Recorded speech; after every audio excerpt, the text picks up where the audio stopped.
Hello, and welcome to Quality During Design, the place to use quality thinking to create products others love for less. I'm your host, DIANNA. I'm a senior level quality professional and engineer with over 20 years of experience in manufacturing and design. I consult with businesses and coach individuals in how to apply quality during design to their processes. Listen in and then join us. Visit qualityduringdesign.com. Hey everyone. Wow, what a year it's been. Thinking back on all the conversations we've had, the guests we welcomed, and the topics we've explored, I'm filled with a sense of accomplishment. I'm so proud of the podcast that we've built together. Together because this podcast wouldn't be possible without you. I'm incredibly grateful for this community. I wanted to create this episode as a thank you, to review some of the interesting statistics about this podcast, to remind you of what we did last year. So if you missed it, you can go back and catch up, and looking forward to next year, what we have planned. If you're a return listener, thank you so much for tuning in to Quality During Design. If you're new here, welcome to the Quality During Design podcast. Quality During Design is a philosophy that emphasizes the benefits of cross-functional team involvement in design. And it's also a methodology that uses quality tools to refine design concepts early. It's quality during the design process. So here at Quality During Design, we talk a lot about quality tools, reliability tools and analysis, and design methodologies, and also communications and communication enhancements with our cross-functional team. Whether you're a seasoned designer or just starting out, looking to improve your existing designs or start from scratch, Quality During Design is for you. We have something for you.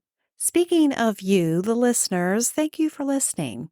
The Quality During Design podcast has been streamed in over 30 countries around the world.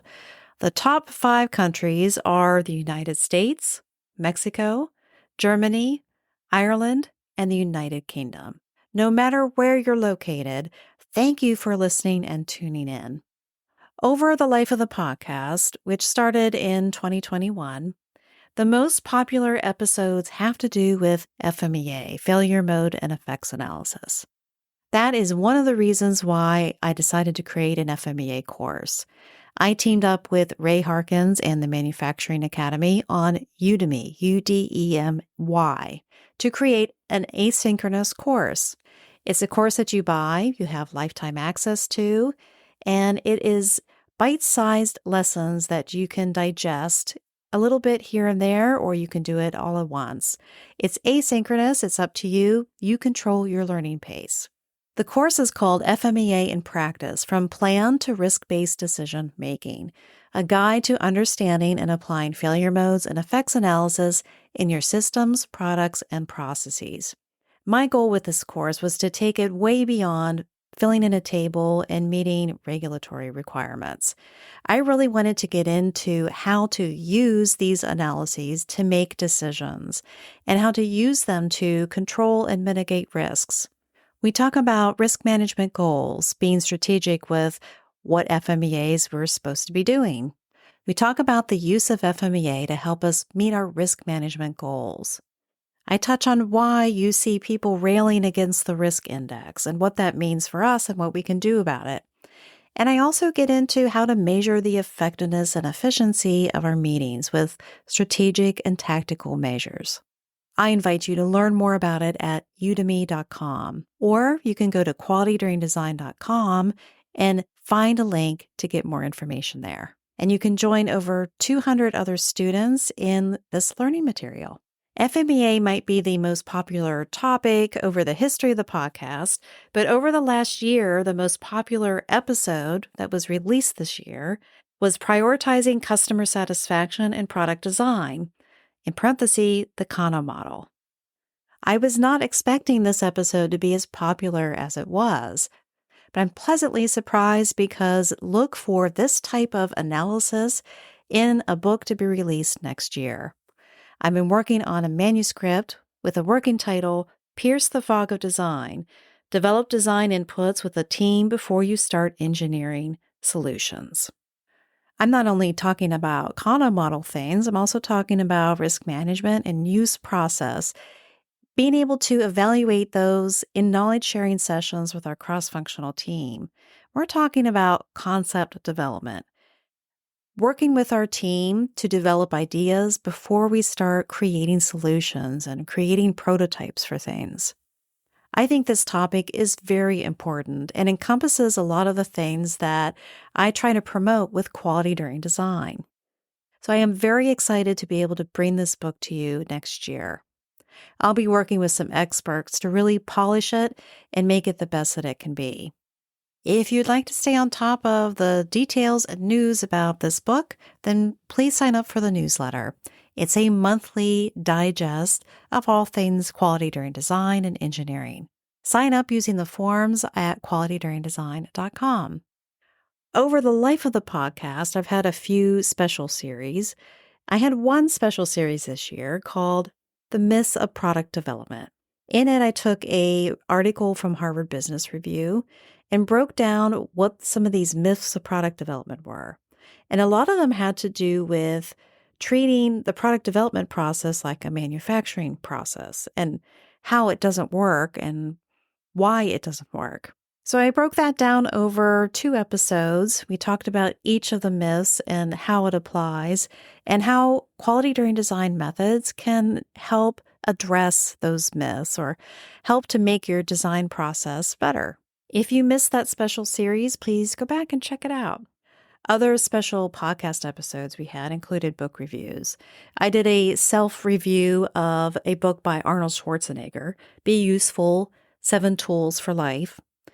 I really wanted to bring forward some of the ideas he presented in his book because it's applicable to our careers and to how we react to things in engineering and in product development. The major technique was to follow up and follow through, and I share some of the stories that Arnold shares in his books. And I also share some of my own personal stories about my struggles with this. This is something that we all need to learn. We can either learn from others and be proactive about it. Sometimes it's a hard lesson learned where we have to experience it to really understand what people mean by follow up and follow through. Hopefully, we can help you learn this lesson or to help you move on from this lesson so you can be better at your career. I know I was once I learned it. I collaborated with others in other book reviews.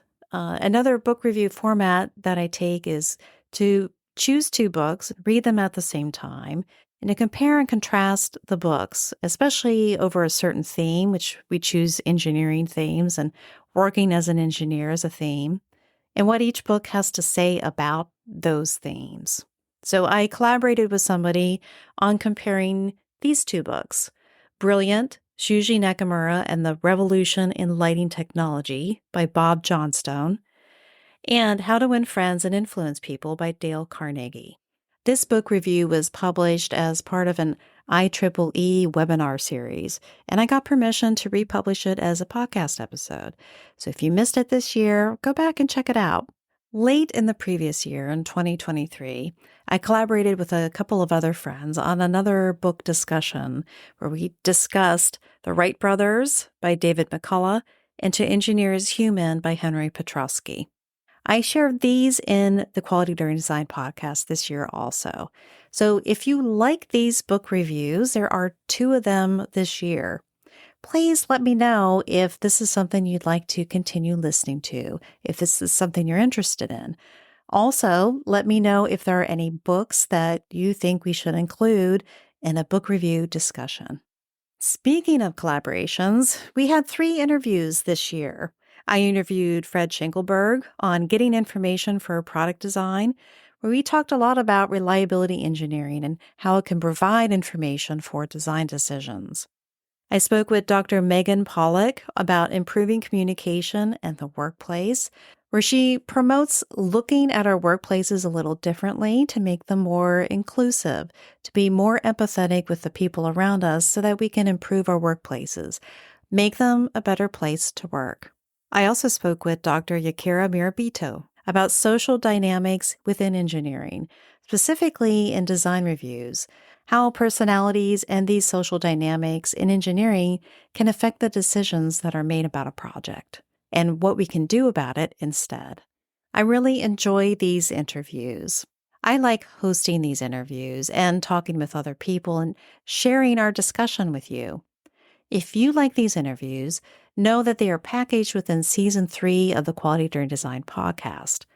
You can also go to qualityduringdesign.com and in the podcast blog, search for A Chat with Cross-Functional Experts. That'll give you a list of all of the interviews that we've done so far with the podcast.